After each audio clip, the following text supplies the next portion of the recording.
doesn't mean a whole lot after a loss, but single season receptions leader, all time for the program. When you look back on it, how special do you think will be to you? Yeah, like you said, honestly, I don't even know how to feel about it right now, man. If we would have won, it would be a different story. But just kind of seeing how some of my teammates were up there and the seniors, man, really just broke my heart. So I'm just kind of focused on them and the team right now. But I'm sure whenever I kind of get a moment to really reflect on it, man, it will be extremely special. And I'm so grateful that I was able to do it here. Joe, what do these next couple weeks look like for you as you evaluate your future on whether you're going to go pro or come back for another year? Yeah, not really even thinking about it right now, honestly. Just kind of take these next couple days and weeks and just kind of be there for the team and be there for the guys who won't be coming back, and I'll cross that bridge when I get there, but don't really have an answer for you right now. How did you deal with not getting the ball sometimes? You only had one target in the first half, but then you broke the record in the second half and finished with 7, but it just, there was a lot of games it seemed like, I don't know if it was the defense or if the offense couldn't get it to you or what the story was. Honestly, I feel like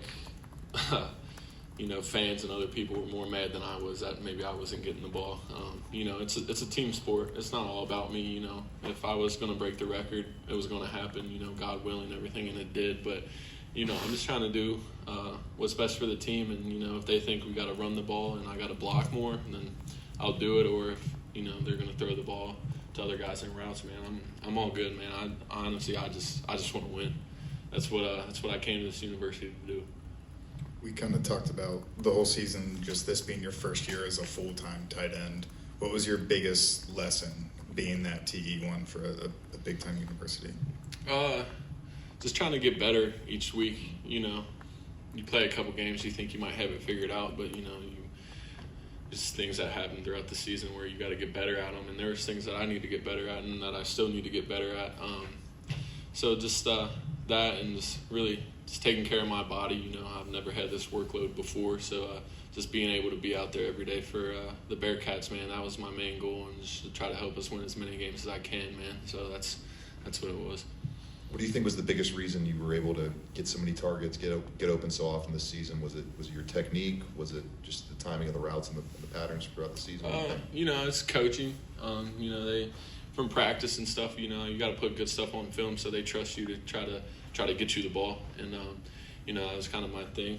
Put good stuff on there in practice and be an everyday guy who shows up. Get them to trust me and get Brendan to trust me. There's so much that goes into catching the ball, man. You got to run the route, get your certain depth, read the coverage.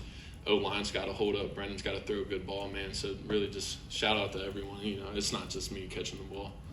I know you have more time to reflect on if you just had to go to the NFL, but what has playing at Cincinnati meant to you? Man, it's saved my football career, honestly. There's times up at Ohio State when I was kind of going through what I was going through, and I was like, even last year, before I transferred here, I was like, I might not play again. But just being able to come here, coaching staff, especially Coach Stepp, my position coach, man, I can't thank him enough and say enough nice things about him, man. I truly believe that he and the staff and the city really just saved my football career. Any questions for Joe? Thank you, sir. Thanks, Joe.